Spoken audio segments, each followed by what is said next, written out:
Content warning.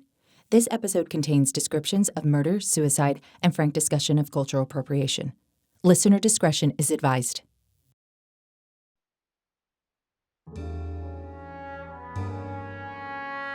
Anna sweeps a pile of discarded popcorn into her long-handled dustpan. Try not to step on any kernels. With another superhero blockbuster packing the house for its red carpet world premiere, tonight's showing featured a sold-out crowd of celebrities, film lovers, press, and influencers. As a theater attendant at the famed Chinese Theater, this star-studded gala is a fairly typical event for her. Tonight was the third premiere she'd seen in the past month. It's actually one of the perks of the job. Anna gets a front row seat to all the biggest new studio releases. Well, technically she stands in the back next to the lobby doors, but it still counts. Plus, she gets discounts on snacks. Her choice is always Twizzlers, never Red Vines. And best of all, she gets to enjoy the movie experience in one of the most iconic movie theaters in the world. Still, as Anna dumps more of tonight's debris into her bag, she wonders how long it'll take before her own dreams of acting stardom will start to materialize. After all, working at the Chinese Theater is cool, but being on the big screen is why she moved to LA in the first place. Her bag now bursting, and the aisles cleared of debris, Anna heads for the exit to the backstage. She walks past the giant IMAX screen that gives the otherwise vintage space a somewhat modern feel, and pushes her way through the red and yellow doors to the backstage. Back here, it's quiet, even for this time of night. With the rest of the crew still busy inside the auditorium, Anna is alone. Most of the time she enjoys solitude, but late at night after the buzz of the crowd has dissipated, the lack of noise can be off-putting and weird. Not to mention the creepy history of the building. Everyone knows the stories of ghosts haunting the backstage area. Anna can usually put that out of her mind because of the hustle and bustle of show nights. Right now, the emptiness just feels wrong. Thud. Anna pauses, holding her breath, then shakes it off. Clearly, one of the adjoining theaters in the larger complex is still playing a movie, probably some loud action film. The emptiness is getting to her, making normal movie theater noises sound spookier than they should. Another thud. This time, it sounded much closer. Anna turns around and looks down the hall. It's coming from the door at the end, a door that leads far deeper into the bowels of the old building, where a series of executive tunnels were blocked up a few renovations ago. It's probably rats, thinks Anna. Maintenance will want to know. She heads down the hall, takes out her set of keys, and unlocks the door. Slowly, Anna opens the door. No lights, no sounds, just discarded set pieces, chairs, and other theater decor. Still, just to make sure, she calls out, "Hello?" into the dark space. No one calls back. Satisfied, Anna turns to leave and starts shutting the door behind her. "Please."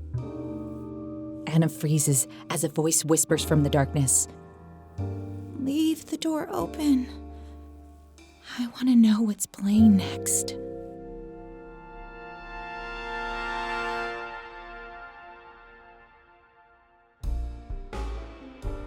Hi, I'm Bianca Lopez, and I'd like to tell you a ghost story. But not just any ghost story. Our ghosts don't haunt country manors or castles on the Scottish moor. The spirits in these stories are the larger-than-life characters of Tinseltown's past. Whether a big-time producer, a rising starlet, or just another face in the crowd, these souls and their search for glory came to an inglorious and sometimes tragic end.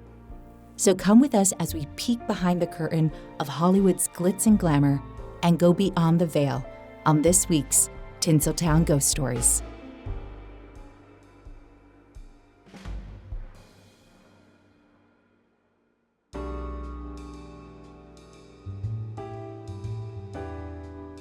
Opulent doesn't feel like a big enough word to describe it. Built as the centerpiece of the Hollywood entertainment district, the Chinese Theater and its exotic revival architecture stands as a testament to the dynamic spectacle of Tinseltown's early days. The distinctly Californian vision of an Americanized Chinese garden is stylishly decorated. Its ornate gold accents, oversized red columns, stone heaven dog statues guarding the entrance, and tall bronze pagoda invite thousands of moviegoers and film lovers into another time and place. Inside, they'll find a grand lobby with elaborate murals depicting scenes from life in China, along with wax figures like those found at Madame Tussauds down the block. With seating for around 2,000 patrons, the auditorium captures the essence of extravagance that makes the room itself part of the show.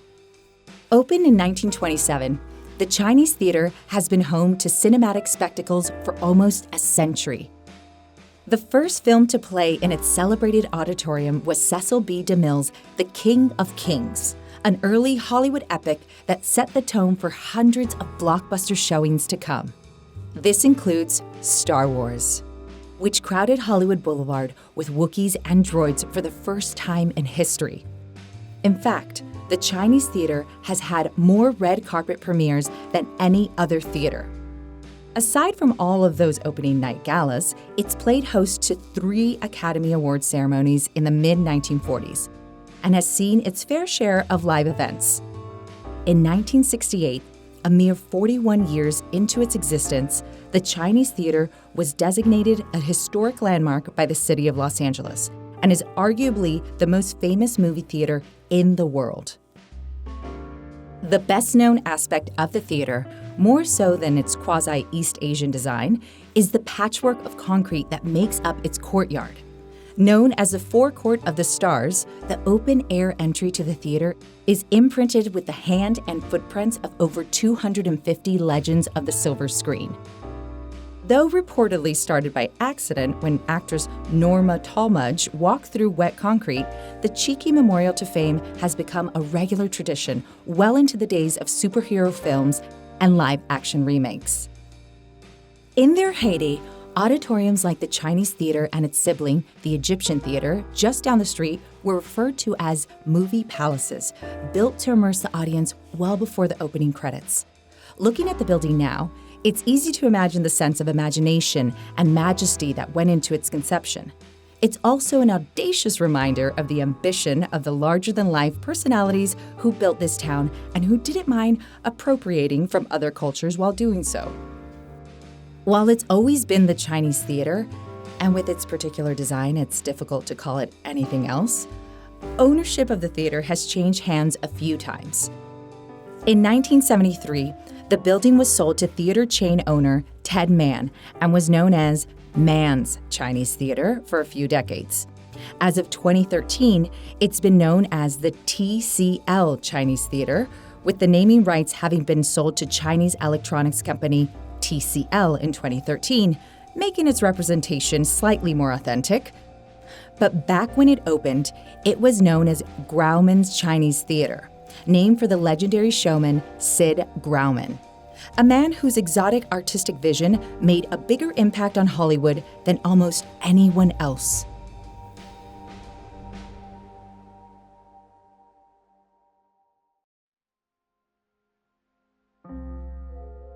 Although his name is now synonymous with Hollywood Boulevard, Sidney Patrick Grauman began life far from the shores of California, in the Midwestern metropolis of Indianapolis, Indiana. Born St. Patrick's Day, 1879, Sid's Jewish parents, David and Rosa Grauman, decided to give him the Irish middle name associated with his birthday. Both David and Rosa were traveling theater performers, known particularly for their vaudeville acts, and their only child Sid became a part of their troupe at a young age.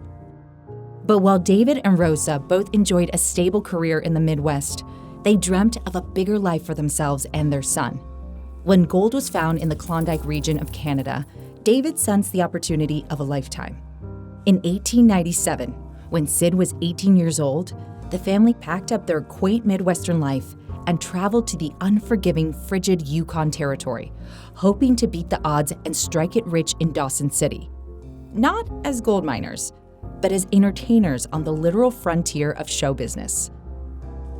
You might remember Dawson City from our very first episode about Alexander Pantages, another larger-than-life legend of the movie industry who some say still haunts his own theater just a few blocks east of the Chinese Theater. It was in Dawson City where Pantages had established his first kingdom as a theater owner and showman, and some say pimp and hustler, before his ambitions took him to Los Angeles. While they were all in Dawson at the same time, the Graumans were still a family on the fringes looking to make their way, so it's doubtful either David or Sid ever crossed paths with Pantages in a meaningful way. What they do share is a foundation in hard Scrabble life that meant a constant demand of cheap, over-the-top entertainment, something they were happy to provide. Up in Dawson City, Sid started out as a paperboy, hawking the news of the day for literal pennies. Sid had a knack for conversation and talking people up, and over time developed a particular sense for making money out of nothing. Rather than simply sell newspapers person to person, he set up a deal with a local saloon owner to bring him the news every day to be read aloud to his patrons.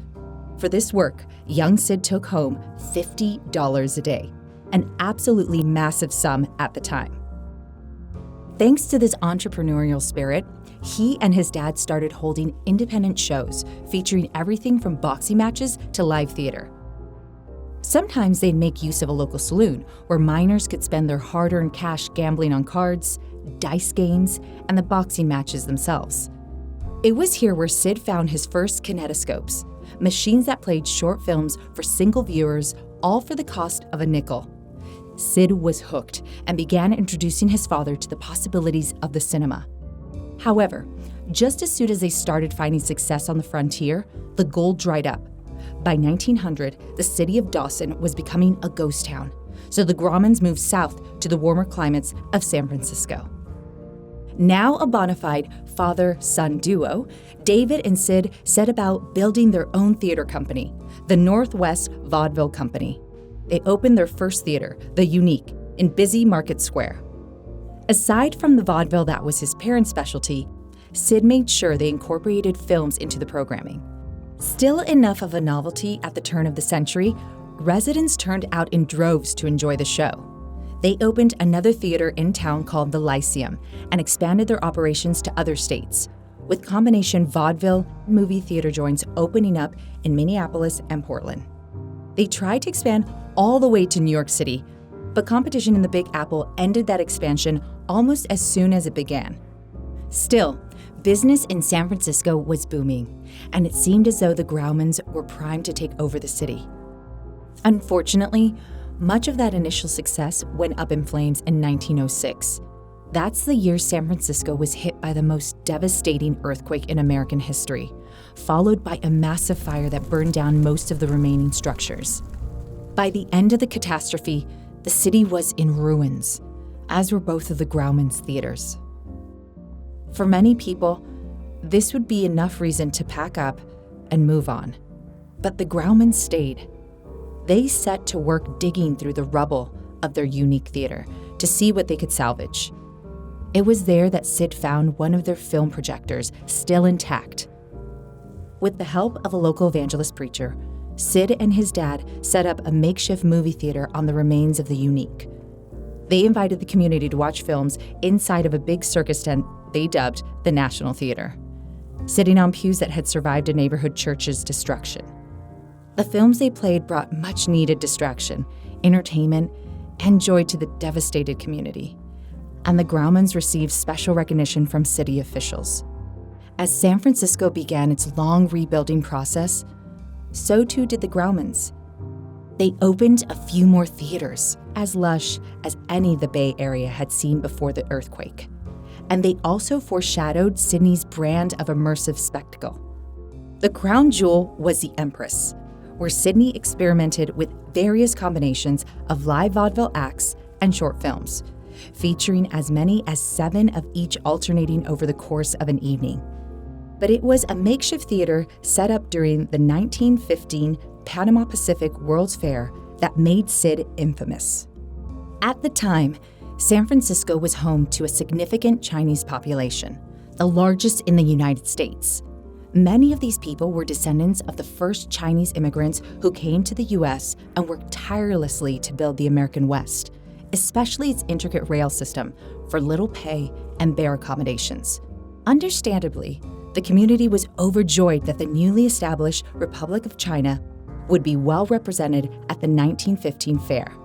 However, that joy was overshadowed when Sid Grauman set up his underground Chinatown theater, which sought to sensationalize their culture for white audiences.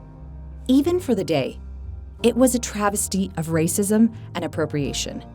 As part of the immersion, white actors donned yellow face and orientalized costumes, presenting shows as authentic when they were anything but.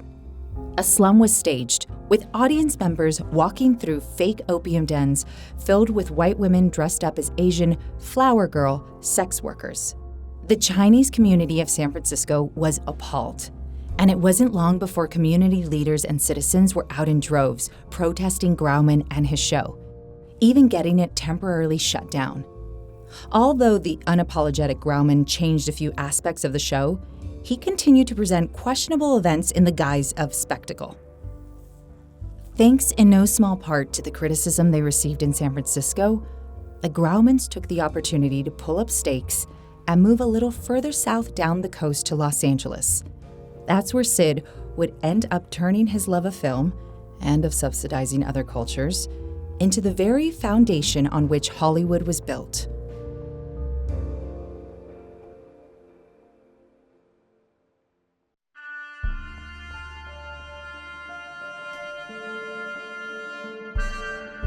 With the experience of opening, closing, and reopening several theaters, the Graumans were well positioned to make a huge splash bringing their budding business to LA.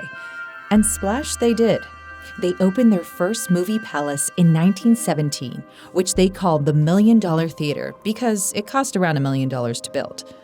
Why bury the lead when it adds to the spectacle? It was here at the $1 Million Theater where Sid first developed the prologues that would make his shows must-see events. Before each film, a pre-show featuring live dance, comedy acts, and other novelties would begin the night's proceedings. Aside from making movie night feel bigger, these silent film era displays were a great way to inject some dialogue into an otherwise unspoken evening. Eventually, these live cold opens turned into hot commodities, and the town turned out to watch the spectacle unfold before the show even began. But while the $1 Million Theater had plenty of flair, Sid was only getting started. After David passed away in 1921, the now 40-something Sid took full ownership of the company and directed its attention to its future by way of the past. He sold the $1 Million Theater to raise investment for a new theater, one with a significantly grander design that took the sort of creative cultural license he used in San Francisco. It culminated with the opening of his Egyptian Theater, the first movie house that came with his Grauman's brand attached. At the time, the search for King Tutankhamun's tomb was front-page news across the world. Not one to let an opportunity go to waste, Sid envisioned a movie palace that would capture the ancient majesty of the pharaohs and use it to turn out a crowd. His prologues grew bigger, with live animal shows, dancers, and plenty of buff men wearing costumes straight out of ancient Egypt. He also used the films themselves to dictate some of the presentation. For instance, Sid co-opted the aesthetics of royalty when he rolled out the literal red carpet for the premiere of the historic epic Robin Hood. The innovative evening delighted attendees so much that red carpet premieres became the standard for blockbuster opening nights. Soon after the opening of the Egyptian, Grauman opened another theater in downtown LA, the Metropolitan Theater, and after that, the El Capitan in Hollywood, which at the time was the largest legitimate theater stage in the city, presenting Broadway-worthy productions for up to 1,500 spectators every weekend. Finally, in 1927, Sid broke ground on his grandest movie palace of them all, his Chinese Theater. True to form, Sid designed a building that would make moviegoers feel transported to an exotic, faraway location, and he spared no expense.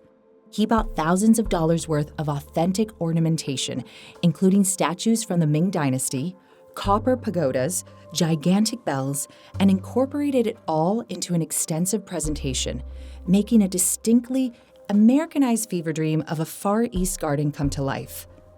Opening night, Over 50,000 gawking onlookers turned out to see the biggest show of the decade.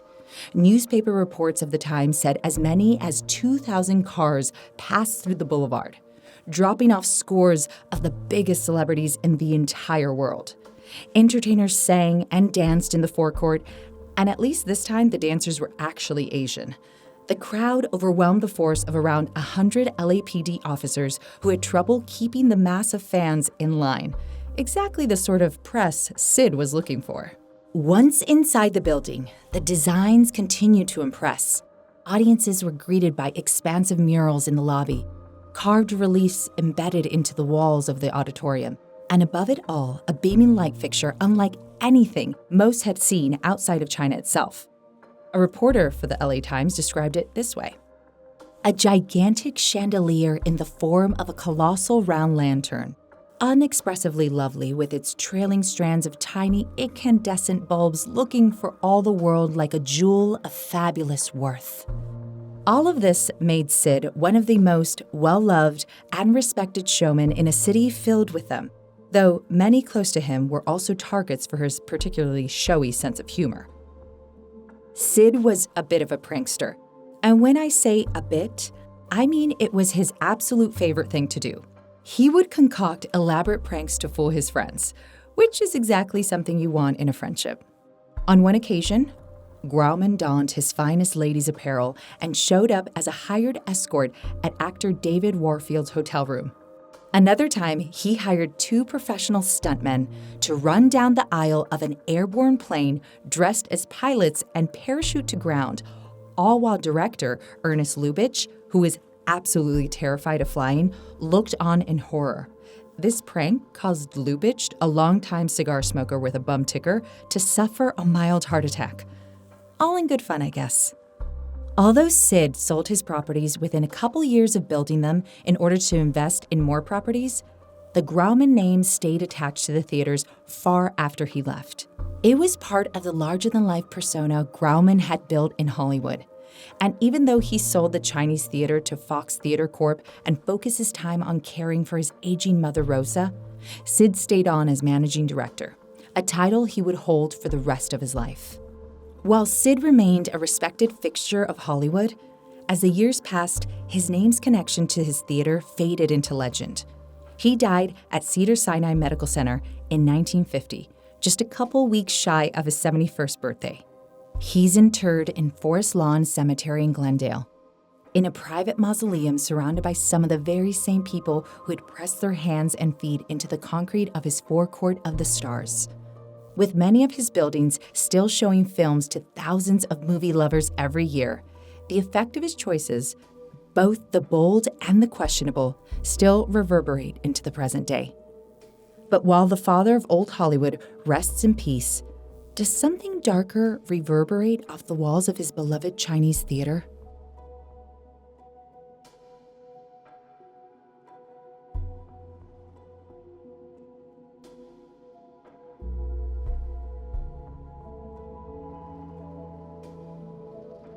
Today, the Chinese theater remains one of the focal points of Hollywood. But even though it stays open most nights, there are still moments when the darkness creeps in and the shadows of the building's history begin to play tricks on people. Patrons and staff alike have experienced paranormal happenings in the theater, known more for its spectacle than its specters. There are several ghosts said to haunt the area in and around the Chinese theater, and believe it or not, they all have names. First, there's Annabelle. No, not a creepy doll staring at you from a rocking chair, but a young girl who's been spotted running around the backstage area, goofing off and generally making a fuss. Whenever problems arise with the curtains, employees usually blame Annabelle. I'm sure the last thing anyone wants to see after an IMAX screening is a creepy ghost child wandering the halls of the theater, but not to worry.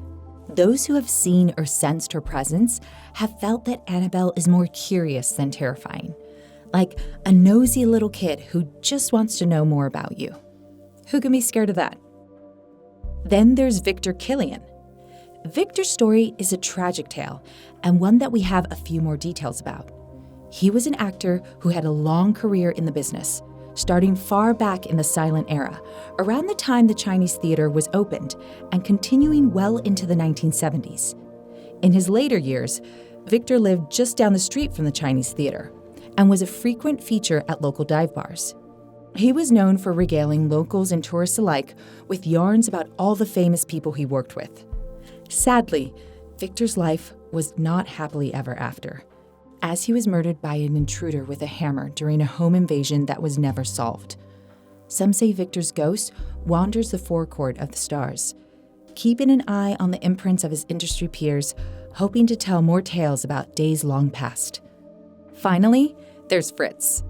Yes, Fritz. Fritz is a ghost who most have identified as German. According to theater legend, Fritz was a stagehand from the early days, back when the screen was held up through elaborate rigging. One night when no one was watching, Fritz took a dive off the catwalk high above and hung himself several stories above the empty seats below. These days, Fritz spends most of his evenings being an absolute nuisance. He rearranges furniture, bangs on the walls, and generally causes a ruckus for those just trying to work the late shift. Of course, there are no records or documents of a stagehand hanging himself in the theater's history, but that hasn't stopped the ghost from making his appearance known. Considering all these pranks occurring to this day, you have to wonder, is Fritz a stage name? Perhaps these paranormal pranks from beyond are the legendary owner of the theater himself, appropriating a German accent for kicks. Is Sid Grauman still haunting his iconic theater, making melodramatic mischief to bring a smile to the faces of those still there to see a show? Maybe not. But for the ostentatious showman, it's absolutely not out of character.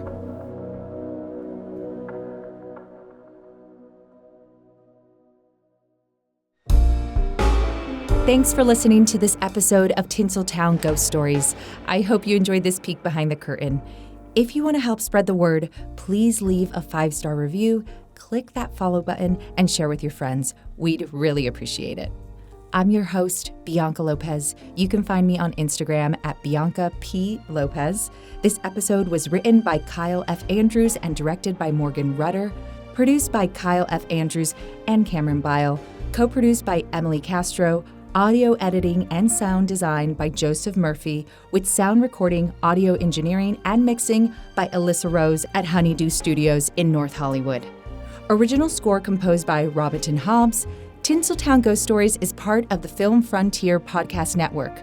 You can follow the show on Instagram and Threads at Film Frontier Studios. Please drop us a line and let us know what you thought of this week's episode. We can't wait to hear from you.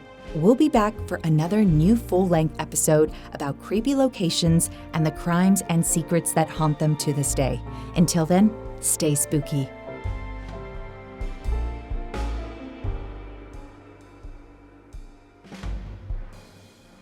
As a filmmaker, I'm fascinated by the endless ways to tell a story in pictures, and I find my inspiration in films by great directors.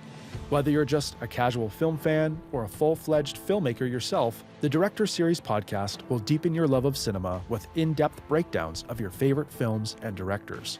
Each month brings together a collection of films from an influential filmmaker or film movement, and explores the overlapping themes and ideas that tie them together in a bid to inspire the next generation of storytellers. Look for the Director Series podcast on your favorite podcatcher, or go to patreon.com/podfrontier to learn more.